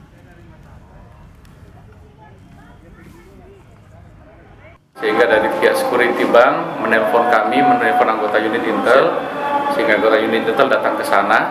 Pas datang ke sana, yang bersangkutan ini kaget. Kenapa ada orang intel di sini? Sehingga langsung senjatanya diangkat menuju ke anggota kami, diarahkan ke anggota kami. Pada saat pas diarahkan larasnya ke badannya anggota kami, langsung ditangkis ke atas, terus terjadi letusan seperti itu. Sindikat pembobol bank yang diungkap Bareskrim Polri beroperasi sejak Juni 2025. Eksekutor atau pelaku utama mengaku sebagai perwakilan Satgas Perampasan Aset yang menjalankan tugas negara secara rahasia. Pelaku utama menjelaskan cara kerja serta peran masing-masing mulai dari persiapan, pelaksanaan eksekusi sampai tahap timbal balik hasil. Pemindahan dana mencapai 204 miliar rupiah ke 5 rekening penampungan yang dilakukan dalam 17 menit. Sejak awal bulan Juni 2025, jaringan sindikat pembobol bank yang mengaku sebagai Satgas Perampasan Aset melakukan pertemuan dengan Kepala Cabang Pembantu salah satu bank BNI yang ada di Jawa Barat untuk merencanakan pemindahan dana pada rekening dorman. Kesimpulan dari pertemuan tersebut kami sampaikan bahwa jaringan sindikat pembobol bank yang mengaku sebagai Satgas Perampasan Aset menjelaskan cara kerja serta peran masing-masing dari mulai persiapan, pelaksanaan eksekusi sampai tahap imbal balik hasil. Jaringan sindikat pembobol bank selaku tim eksekutor memaksa kepala cabang menyerahkan user ID aplikasi core banking sistem milik teller, dan kepala cabang serta apabila tidak mau melaksanakan akan terancam keselamatan kepala cabang tersebut beserta seluruh keluarganya. Di akhir bulan Juni 2005, jaringan sindikat pembobol bank selaku eksekutor dan kepala cabang bersepakat untuk melakukan eksekusi pemindahan dana rekening dorman pada hari Jumat pukul 18.00. Jadi sudah di akhir minggu atau mendekati hari libur setelah jam operasional. Hal ini dilakukan sebagai celah para pelaku untuk menghindari sistem deteksi bank dengan melakukan pemindahan dana secara in absentia senilai 204 miliar rupiah ke 5 rekening penampungan yang dilakukan 42 kali transaksi dalam waktu 17 menit. Bareskrim Polri menyebut sindikat pembobol rekening dorman bank BUMN di Jawa Barat angkanya mencapai 204 miliar rupiah dan total ada 9 orang yang ditetapkan sebagai tersangka dalam perkara ini. 9 tersangka dalam sindikat ini memiliki peran masing-masing dan Bareskrim Polri membaginya dalam 4 kelompok, yaitu kelompok yang berasal dari karyawan bank sebagai pemberi akses. Kelompok kedua merupakan kelompok penghubung antara karyawan bank dan eksekutor. Kelompok 3 merupakan kelompok pembobol atau eksekutor, di mana di dalamnya terdapat aktor utama yang mengaku sebagai Satgas Perampasan Aset. Kelompok keempat merupakan pelaku pencucian uang untuk memindahkan dana ke rekening lain. Dari 9 tersangka, 2 diantaranya terlibat dalam kasus pembunuhan Ilham Pradipta, Kepala Cabang Bank BUMN. Dari 9 pelaku di atas, terdapat 2 orang tersangka berinisial C dan K serta DH sebagai sindikat jaringan pembobolan dana nasabah yang menargetkan rekening dorman, yang juga terlibat dalam kasus penculikan terhadap Kepala Cabang Bank BRI, Cabang Cempaka Putih, berinisial MIP, yang saat ini ditangani oleh Ditreskrim Polda Metro Jaya.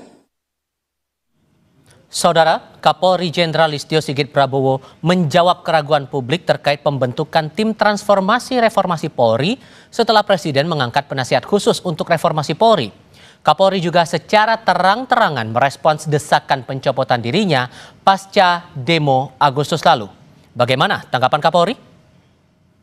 Jadi kemudian muncul semacam analisa Pak Kapolri bahwa sudah dibentuk penasihat khusus Presiden, dan kemudian Istana juga mengatakan akan membentuk tim, tapi Pak Kapolri juga membentuk tim. Rasanya mau menandingi rencana Presiden? Kita tidak pernah ingin membentuk tim tandingan. Jadi saya kira kalau kita nggak mereform diri kita sendiri, tentunya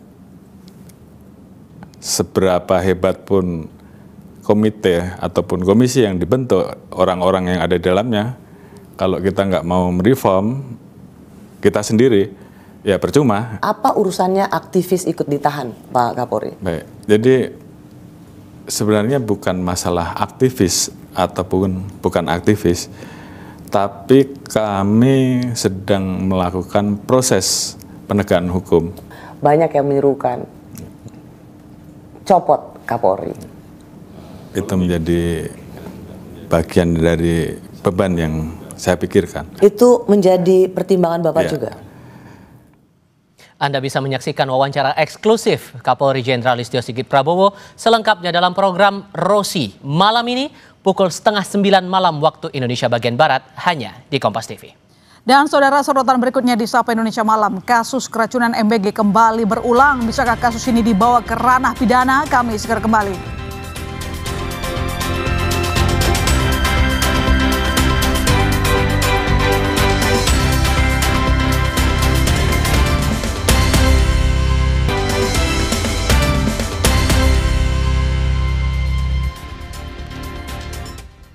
Saudara, polisi masih melakukan penyelidikan terhadap kasus siswa keracunan MBG di Bandung Barat. Polisi telah melakukan olah TKP di salah satu SPPG penyedia makan bergizi gratis di Cipongkor, Bandung Barat. Wakapolres Cimahi, Kompol Rizky Swaludin menyatakan sampel dari makanan MBG yang disantap oleh siswa sudah diserahkan ke Labkesda Dinas Kesehatan dan Lapor Polri untuk diteliti. Semuanya itu. Hasilnya kita masih menunggu dari Labkesda sama Lapor yang di Bogor. Itu sudah kita kirimkan dari hari Selasa. Nah, ini masih menunggu hasilnya untuk sampel dari muntahan korban maupun dari makanannya, sampel makanannya. Itu saya juga ngobrol sama kepala SPPG-nya, itu sudah sesuai SOP-nya dari sana. Kalau sertifikat saya belum menanyakan. Karena ini korbannya sudah banyak, ya makanya kita dari pihak Polres Cimahi sudah menurunkan sekitar 320 personil, baik itu Polres maupun Polsek, dan dibantu juga dari Polda Jawa Barat dari Bitdokes.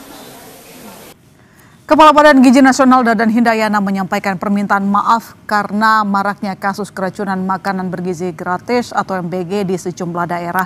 Dadan mengaku bakal melakukan evaluasi terhadap seluruh satuan penyelenggara pangan gizi atau SPPG.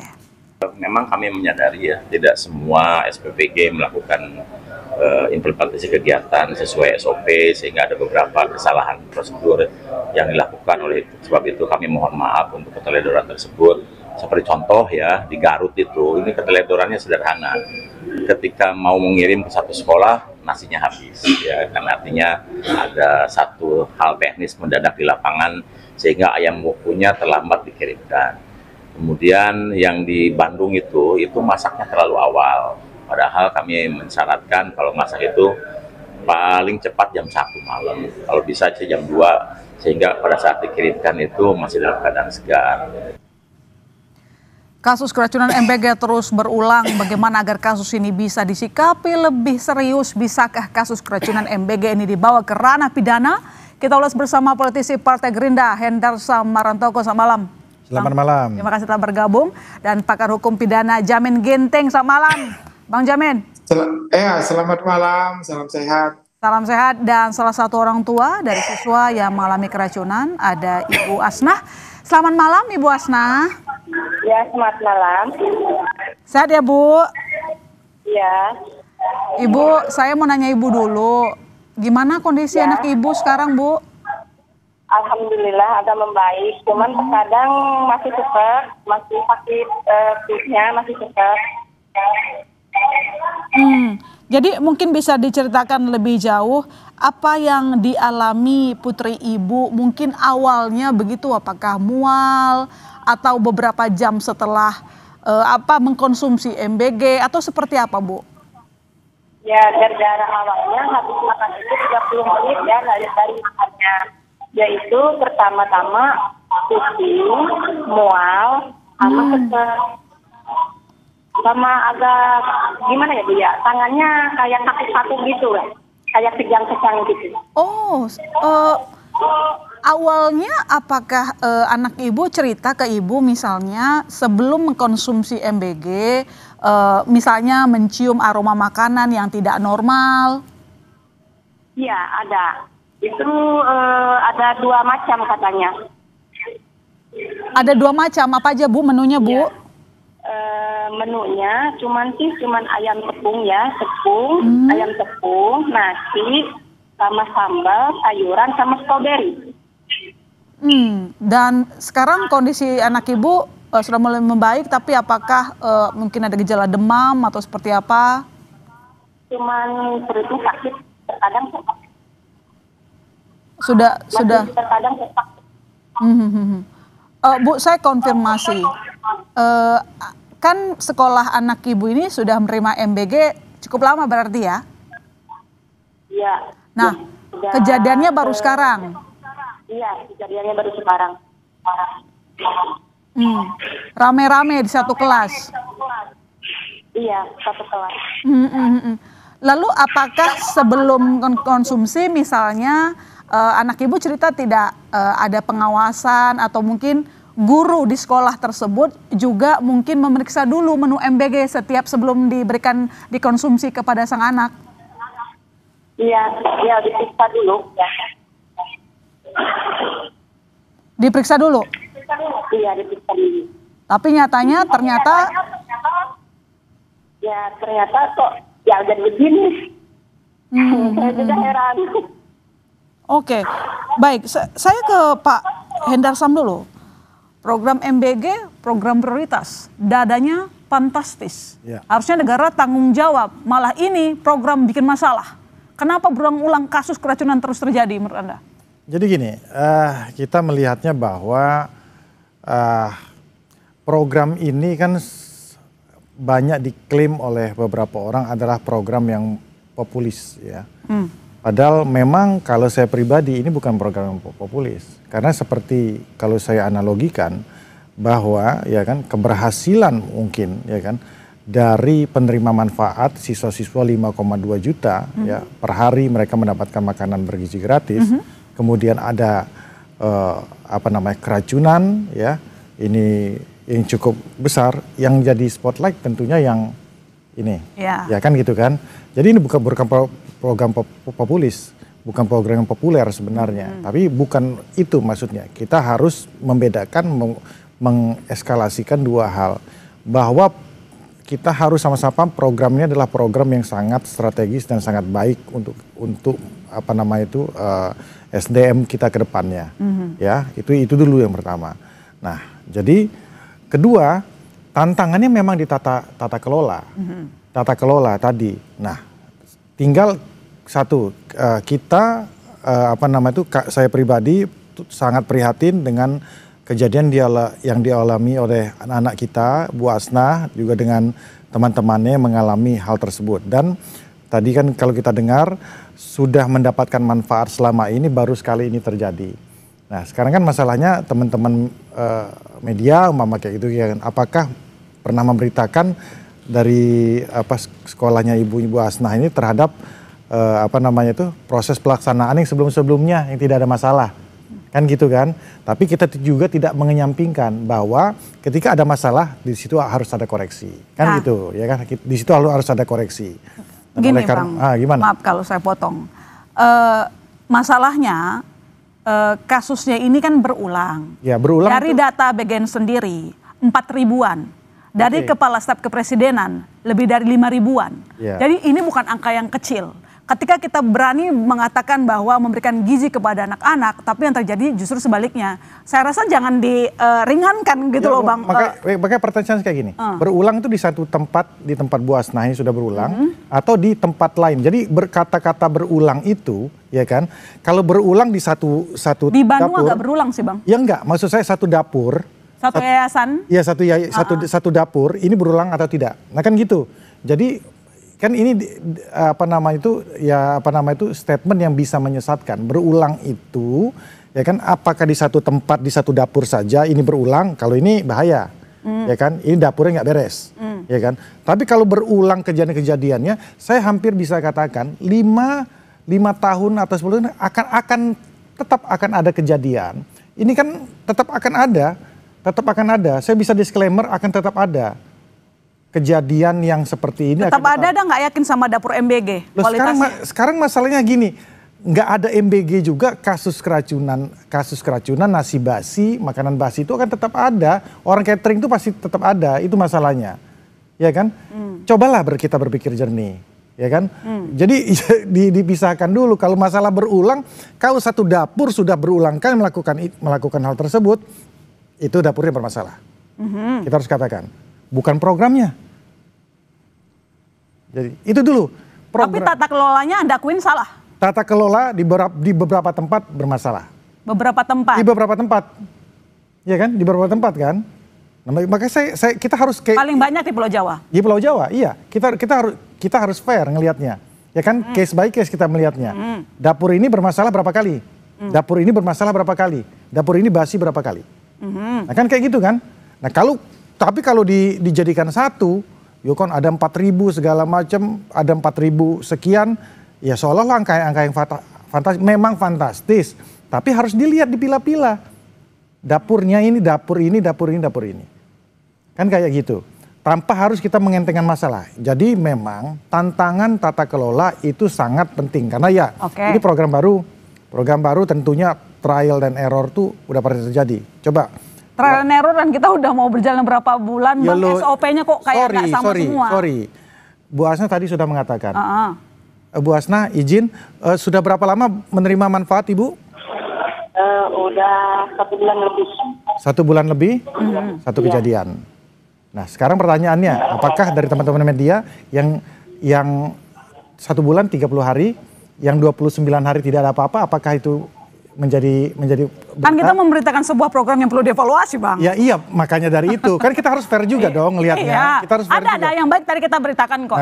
Ada yang inspiratif kita beritakan, kita angkat bahwa program ini kan cita-citanya baik dari awal. Tapi masalahnya faktanya kan ini yang terjadi. Nanti saya ke Bang Hendresman lagi, saya ke Bang Jamin. Bang Jamin, program prioritas pemerintah bermasalah, meski tadi saya dikoreksi soal jangan bilang berulang, tapi ya berulang di beberapa wilayah. Iya, diulang di beberapa wilayah. Ya, betul. Siapa yang harus bertanggung jawab, Bang Jamin?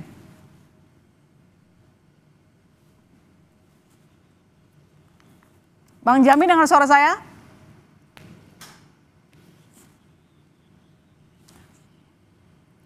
Kalau saya aja.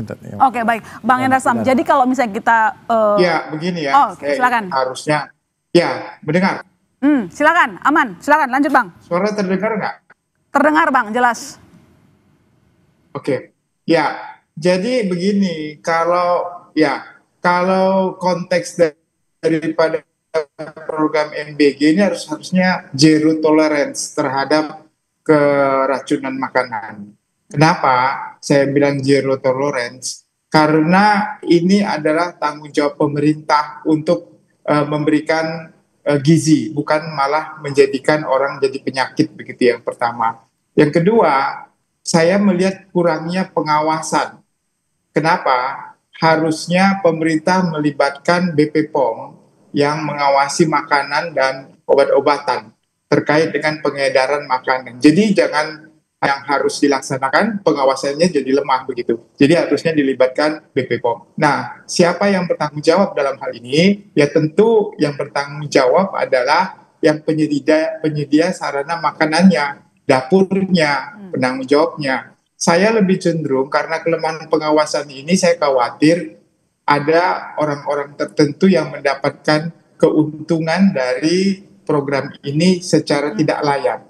Itu namanya illicit enrichment, memperkaya diri secara tidak layak dari program ini. Apakah karena dia di-backingin atau dia menggunakan nama orang lain untuk dapurnya, tetapi sebenarnya dia yang mendapatkan keuntungan, pejabat negara contohnya, atau juga kemungkinannya ada anggota DPR yang memiliki, yang kita dengar punya dapur sendiri atau orang lain menggunakan. Nah, kalau ada sampai aliran dana kepada pejabat negara, aliran dana kepada anggota dewan yang menggunakan itu dan itu mengakibatkan ada keracunan, itu harus diperiksa juga begitu. Jadi ada peran di sini khususnya juga Kejaksaan dan KPK untuk boleh mengawasi peredaran keuntungan ataupun aliran dana terkait dengan program ini. Oke, baik, Bang Hendrar Sam. Ini Itu, harusnya zero tolerance kata Bang Jamin. Lalu kemudian pengawasannya kemana selama ini? Bahkan udah masuk ke masalah hukum. Kecurigaannya jadi orang itu jadi skeptis gitu sama MBG, Bang. Ya, nggak masalah. Makanya ini kan bukan program yang populis ya, kita katakan ya. Oke. Tapi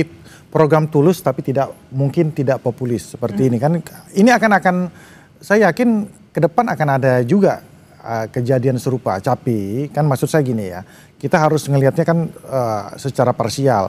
Jika memang di dapur tersebut ya di titik tersebut itu bermasalah, di dapur dan titik tersebut secara khusus harus dievaluasi. Itu dulu ya kan. Kemudian ke atas harus ada evaluasi benar seperti oleh Bang Jamin tadi ya, evaluasi di atas mengenai masalah pengawasan. Mau itu dari BP POM, kemudian ada masyarakat, ada bagian pengawas ya kan, dan standar-standar tertentu, sehingga oleh karena itu para penerima manfaat ini yang jumlahnya 5,4 juta, hampir 6 juta itu siswanya ya, belum lagi 600.000 orang yang bekerja di bawah ini, 600.000 orang loh ya kan, setengah juta lebih yang bekerja untuk ini, sehingga oleh karena itu ekonomi ini bisa berjalan maksimal. Ini tidak menjadi korban. Jadi ibaratnya ya, kita kalau pengen nangkep ikan jangan kita pakai bom ya kan, sehingga oleh karena itu ya kan, tangkap ikan yang satu ya kan, tanpa harus membunuh ikan-ikan yang lain yang sehat ya kan, dapur-dapur yang benar yang sehat, itu maksud saya. Jadi jangan goalnya kita ini kan ada seolah anasir arahnya ini program pengen dihentikan. Loh, kalau program ini dihentikan, kasihan dong masyarakat, adik-adik kita, anak-anak kita yang 5,4 juta penerima manfaat ini, yang selama ini makan aja susah, ya, makan aja susah. Habis itu 600.000 orang, ya, yang selama ini tidak mendapatkan pekerjaan, ya kan? Dengan adanya ini dia mendapatkan pekerjaan, ya kan? Jadi kita harus fair juga. Kalau memang dapurnya bermasalah, kita evaluasi. Pendekatannya banyak. Ya, salah satunya pendekatan administratif, ya kan, pengawasan. Bisa juga kalau memang itu memang dia ada faktor kesengajaan, dia bisa dipidana. Ada faktor kelalaian, bisa dipidana juga. Intinya dari pusat harus tegas gitulah ya Bang. Iya, ini benar. Kan mau itu yang harus programnya berjalan dengan baik. Artinya tindak tegas orang-orang yang main-main di sana atau mungkin tidak hati-hati. Jadi ya kita Bu Hasna, kita prihatin, dan termasuk semua adik-adik kita, anak-anak kita yang menderita pada saat ini prihatin. Mudah-mudahan khusus di Bu Hasna di daerah mana? Bandung. Di Bandung, mudah-mudahan ke depan dengan evaluasi ini tidak akan terjadi lagi. Oke. Kita awasi. Kita butuh teman-teman media juga untuk mengawasi ini tersebut dan memberitakan dan memberikan masukan kepada PGN dan. Baik, Bang Jamin, tolong dijawab singkat saja. Ini kan program untuk masyarakat luas buat anak-anak gitu kan, memenuhi gizi, tapi kemudian ternyata ini yang kita lihat fakta di lapangan tidak sesuai dengan keinginan, ada kasus keracunan. Apakah ini bisa dipidana? Pakai pasal apa saja, Bang? Ya, tentu kalau kita terkait dengan pemidanaan, ada di pasal 359 kalau mengakibatkan kematian, kelalaian yang mengakibatkan kematian. Tapi kalau nggak ada kematian, di pasal 360, kelalaian mengakibatkan luka berat, itu bisa diterapkan. Lalu ada undang-undang tentang kesehatan, itu diatur terkait dengan peredaran makanan yang tidak memenuhi ketentuan pangan, yang mengakibatkan kerusakan atau mengakibatkan orang lain menjadi menderita, itu juga bisa undang-undang kesehatan. Bahkan undang-undang perlindungan konsumen, kalau kita mau jujur, mereka bagian dari konsumen tidak mendapatkan distribusi makanan yang berdasarkan standar distribusi makanan dan kualitas makanan yang baik. Itu juga bisa dijadikan dasar pemidanaan, karena di undang-undang kesehatan dan perlindungan konsumen dan KUHP ada yang mengatur itu. Maka saya minta supaya penyedia jasa dapur makanan ini yang bertanggung jawab untuk melakukan itu. Makanya yang paling penting adalah pengawasan, standarisasi. Nah, sertifikasi terkait dengan dapur itu ada enggak mereka? Nah, itu kan bisa dilihat. Jangan-jangan yang tukang dapur yang memasak dan gizi itu nggak punya sertifikasi yang benar, atau satu dapur atau 10 dapur cuma satu pemilik sertifikasi, dan ini kan berbahaya kan. Jadi dia nggak punya waktu untuk keliling begitu. Kalau standarisasi persyaratan itu penting, itu yang harus dipenuhi begitu. Ya, baik. Saya ke Bu Asna terakhir, Bu, singkat saja. Jadi apa harapan Ibu terkait dengan program MBG? Ya ditingkatkan lagi lah ininya ya. Jadi kita selaku orang tua itu jadi was-was. Jadi kita khawatir anak kita terkena lagi, gimana lagi. Anak saya 2 yang terkena. Cuman yang satu alhamdulillah yang masih kecil yang lagi di MI. Ya cuman nggak terlalu parah sama ayah kakaknya gitu. Baik. Kita tunggu nanti langkah nyata. Orang tua jangan sampai was-was gara-gara terima MBG dari sekolah, tapi justru happy, senang, jangan bikin was-was. Iya, betul. Terima kasih Bu Asna, terima kasih Bang Hendar Sam, terima kasih Bang Jamin telah bergabung di Sapa Indonesia Malam, dan saudara jangan kemana-mana, kami masih akan segera kembali.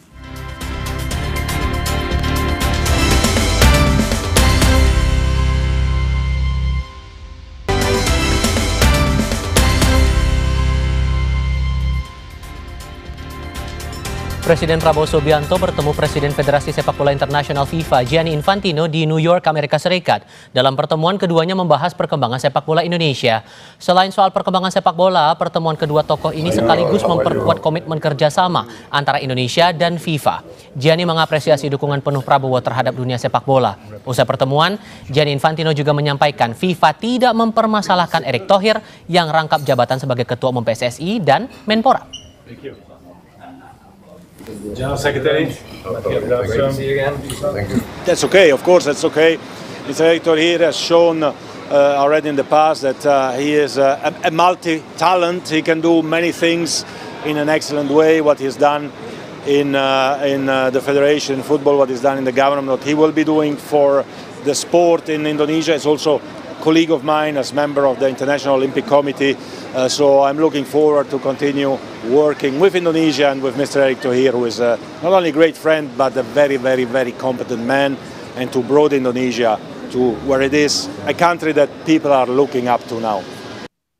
Dan sebelum kami tutup, kami ingatkan lagi jangan lupa untuk cukupi kebutuhan air mineral Anda setiap hari dan rasakan kesejukannya. Terima kasih sudah bersama Sapa Indonesia Malam. Saya Tifal Solesa. Dan saya masih Setarigan. Sampai jumpa.